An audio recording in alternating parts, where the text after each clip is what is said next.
জামিন আবেদন নামঞ্জুর হওয়ার পর বিএনপি নেতা ইশরাক হোসেনকে কারাগারে নেওয়ার সময় আদালত এলাকাতেই প্রিজন ভ্যান ঘিরে বিক্ষোভ শুরু করেন বিএনপির নেতাকর্মীরা। বন্ধ হয়ে যায় জনসন রোডের যান চলাচল, ছড়িয়ে পড়ে আতঙ্ক।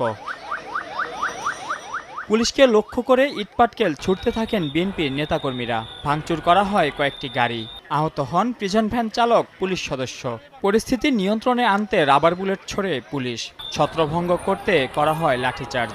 এতে কয়েকজন নেতাকর্মী আহত এবং আটকের দাবি করেছে দলটি।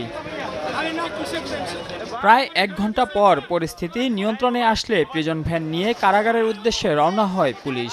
এর আগে ইশরাক জানান, আন্দোলন দমাতেই তাকে গ্রেফতার করা হয়েছে। পরিকল্পনা মাফিক আমাকে গ্রেফতার করেছে যাতে করে সামনের দিকে আন্দোলনকে জোরদার না করতে পারি। বুধবার সকালে দ্রব্যমূল্য বৃদ্ধির প্রতিবাদে জাতীয়তাবাদী শ্রমিক দলের উদ্যোগে লিফলেট বিতরণ করার সময় মতিঝিল থেকে ইশরাককে গ্রেফতার করে পুলিশ।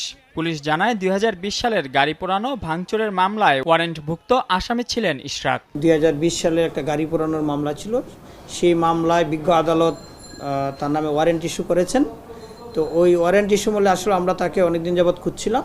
আজকে সে যখন মতিঝিল এলাকার ঘরোয়া হোটেলের সামনে তাকে পাওয়া যায়, আমরা সেই ওয়ারেন্ট মূলে তাকে গ্রেপ্তার করেছেন। ইশরাক হোসেন সর্বশেষ ঢাকা দক্ষিণ সিটি কর্পোরেশন নির্বাচনে বিএনপির মেয়র প্রার্থী ছিলেন। বর্তমানে দলটির কেন্দ্রীয় কার্যনির্বাহী কমিটির সদস্য।